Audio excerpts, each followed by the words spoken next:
Hello guys, as always, thanks for tuning in. Jay Helmsing here. Today I am with my Glock 26 Gen 5. We're going to illustrate one product that I do want to cover, and that's going to be the PMAG, PMAG 12 by Magpul. So these are designed for the Glock 26, and they have some really cool features, but some things we really need to cover with this magazine for sure, and we'll get into that here in just a few moments.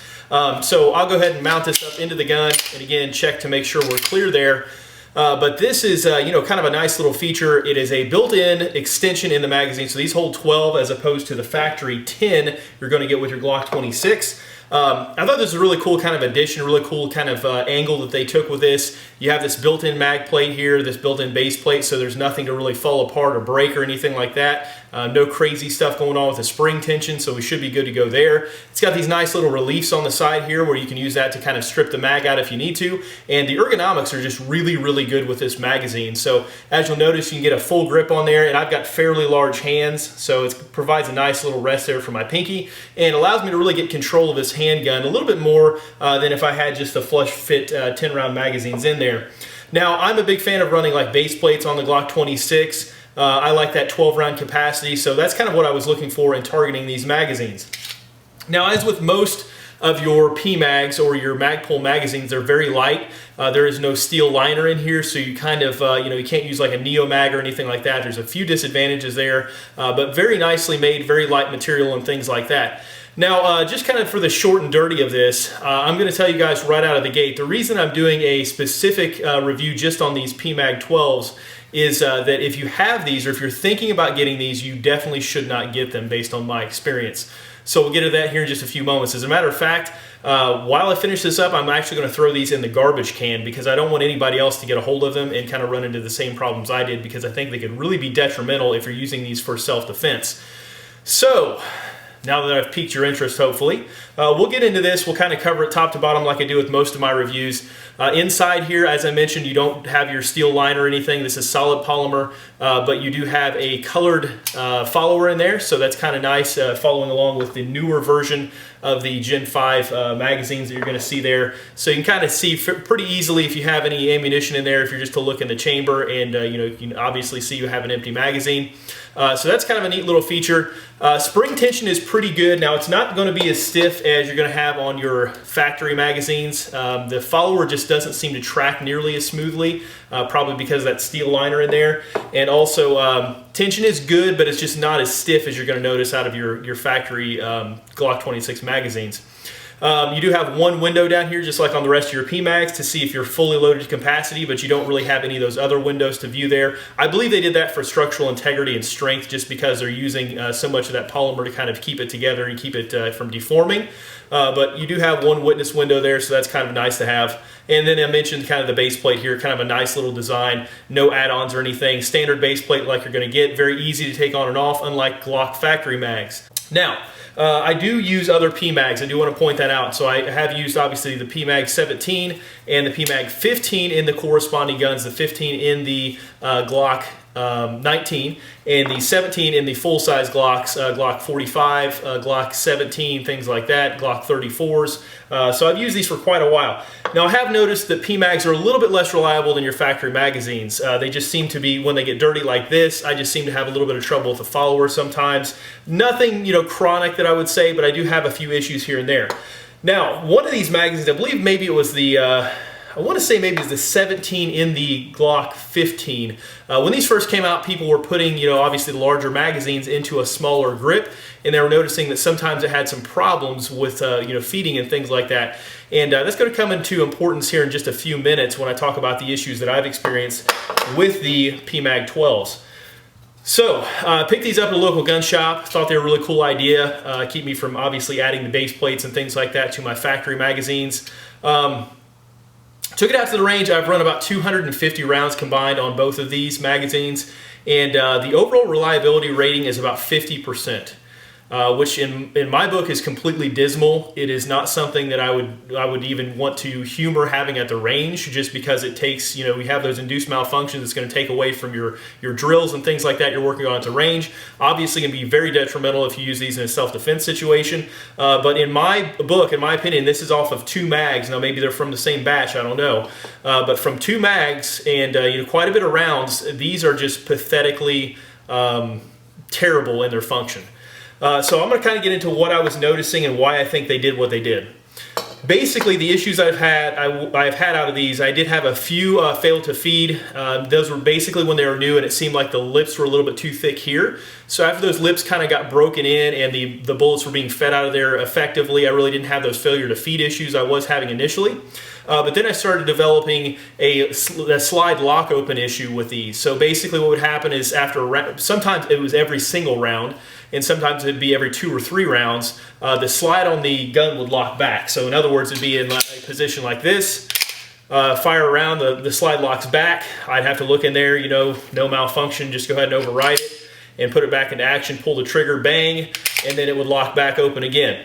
Now obviously with a lot of experience shooting Glocks, I have had the displeasure of overriding the slide release sometimes with my thumb or just my grip, having a high heel back here on my palm. I have had those lock open, especially with the extended magazine. So, extended slide release. So I should say, I was kind of expecting it to be user operator error at first. So when I saw that malfunction continue to happen, basically I started firing with one hand, which would take obviously most of my hand completely out of that equation. So firing one-handed, I was still having those issues. At that point, I kind of realized it wasn't just me. With the Gen 5 Glocks, I really don't have the issue of riding that slide stop anyway. So I started really paying attention to what was going on with the magazines, and what I believe to be occurring, at least in the way I grip the gun, is because you're using this base plate here, it puts a little bit of a front load on the magazine. So in other words, you're putting some pressure this way on the magazine. Now, I looked at this really closely and I was thinking, what could possibly be going on? Because sometimes I'd still have 10 rounds or 11 rounds left in the magazine, and it was locking the slide open. So it's not like the follower was getting up high enough to hit that, to trip that, slide stop. So what I think to be the case here is, as I grip the gun and put some rearward pressure here, you can kind of see these aren't really the tightest fitting magazines, so you're going to put some rearward pressure on this when you kind of put your grip on it. I believe that I was loading it enough to cause, basically as this fed up, to cause a little bobble in the bullet. So let's grab a bullet here and I'll try to show you what I'm talking about. One out here, kind of show what I'm talking about. So if you guys can kind of see this, there's a lot of kind of area up in here, especially from the nose of the bullet. So the bullet can kind of do this thing here. The whole casing, the cartridge itself actually can do this whole number here as it's being fed up. And it has a lot of space to move left or right as it's being fed up. And I believe, because that is greatly different than the stock magazines here, if I put one in there, I really don't have a whole lot of that wiggle room because it is much tighter in the tolerance. So with that, I've got a little bit of wiggle, but nothing like I'm able to induce out of the PMAG. So I believe, that is probably the case there. And as it was feeding up, this bullet was kind of moving a little bit, or the actual bullet itself in the cartridge was kind of shifting over as it was coming up and bumping that slide stop and catching it and keeping it open. Okay, so here we see them side by side. Basically, your stock Glock mag is going to be on the right side here. And then on the left side here, you're going to have your PMAG. You guys can kind of see those differences in tolerance there, the differences in kind of space, at least in the front, and just kind of the allowance to let that bullet move back and forth.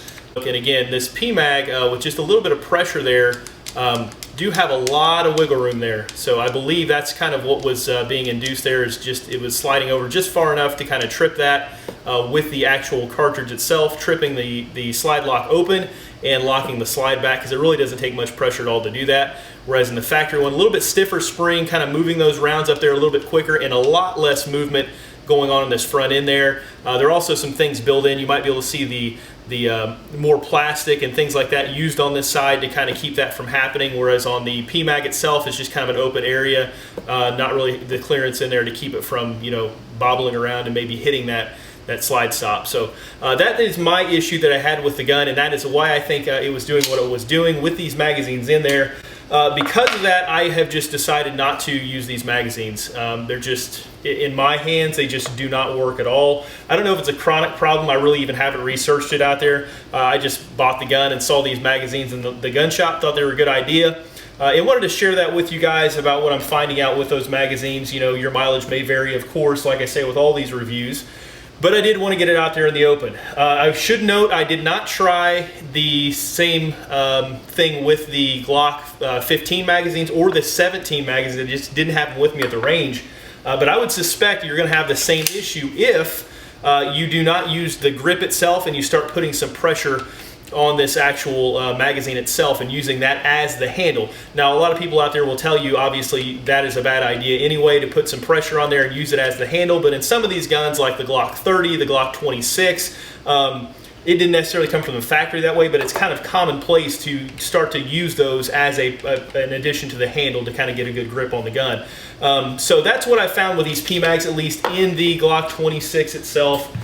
When just putting that load on there, I'm just having a lot of issues with them functioning reliably. Factory mags are good, so what I think I'm going to do is just do the traditional add-on magazines or add-on extensions to these magazines, like the Pierce grip here. I may get some metal ones to add to that and just kind of rock with them that way. But that is my finding with the PMAG 12s. And as I stated, these are both going in the trash can. I'm not even going to try to repurpose them or resell them because I just don't want anybody else to have to deal with those issues. So here you go. They're going right in my wastebasket, never to see the light of day again. But I did want to share that with you guys. That is my finding on the PMAG 12s. Do not buy them. If you do buy them, I guess keep the wrapper handy just in case you have the same issues I did. They are cheap, they are light, they are very ergonomic, they don't pinch your fingers, they have a lot going for them, they just do not function. And in my opinion, anything in the firearms category definitely needs to function first and foremost if you're going to keep it around. So thanks again for tuning in, guys. Continue to like, subscribe, comment. Check me out on Instagram, Jay Helmsing there on Instagram. And as always, continue to learn, continue to develop, continue to grow, and continue to practice your craft. Thanks again, guys.